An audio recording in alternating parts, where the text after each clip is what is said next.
Hello, everyone. I am a volunteer with For a Safer Space. Today's presentation is about dissociative identity disorder. I would like to begin this presentation with a land acknowledgement, and this is for Toronto, where the Dish with One Spoon territory is located, as well as Toronto Metropolitan University. The Dish with One Spoon is a treaty between the Anishinaabe, Mississaugas, and Haudenosaunee that bound them to share the territory and protect the land. Subsequent Indigenous nations and peoples, Europeans, and all newcomers have been invited into this treaty in the spirit of peace, friendship, and respect.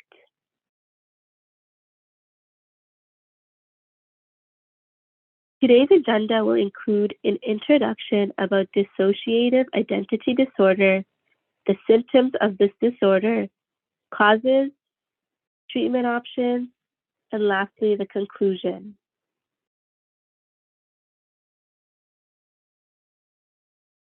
What is dissociative identity disorder? Dissociative identity disorder is a mental health condition in which people have two or more distinct personalities.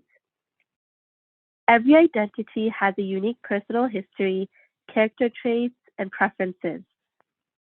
At different times, these identities govern a person's behavior.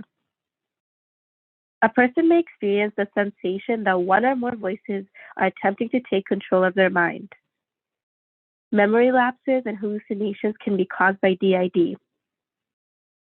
Dissociative identity disorder was previously known as multiple personality disorder or split personality disorder.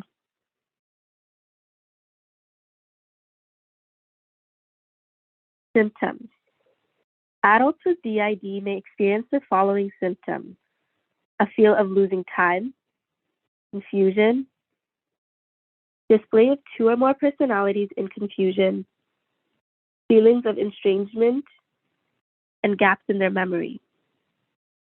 Symptoms in children include having distressing dreams and memories, being unresponsive or zoning out, mental distress to trauma reminders, physical reactions to trauma or memories such as seizures, and showing unexpected changes in food and activity preferences. Causes of DID.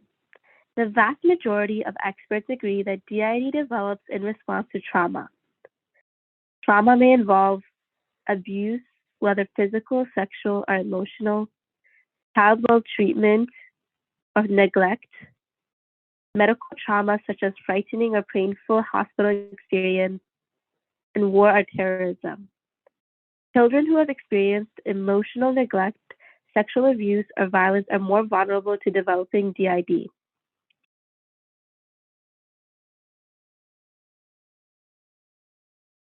Treatment. A cure has not yet been discovered. However, the notion that DID is impossible to treat is false. Beginning to manage distress without altering identity states can be helped by a trained therapist who works to recognize, communicate with, and support all of a person's identities.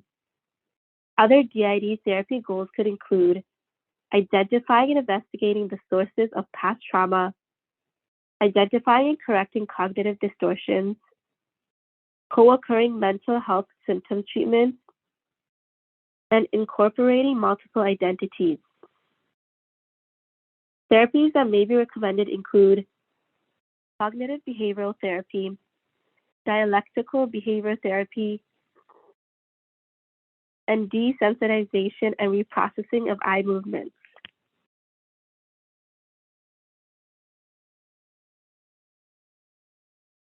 Now we'll go over resources. The most important thing to take away from this video is that there's supports and help available. For an immediate mental health crisis, reach out to a crisis line for support. For non-immediate mental health support, a useful resource is For a Safer Space. For a Safer Space is a nonprofit that offers accessible and inclusive mental health care. Visit the website for more information if you'd like to reach out for support.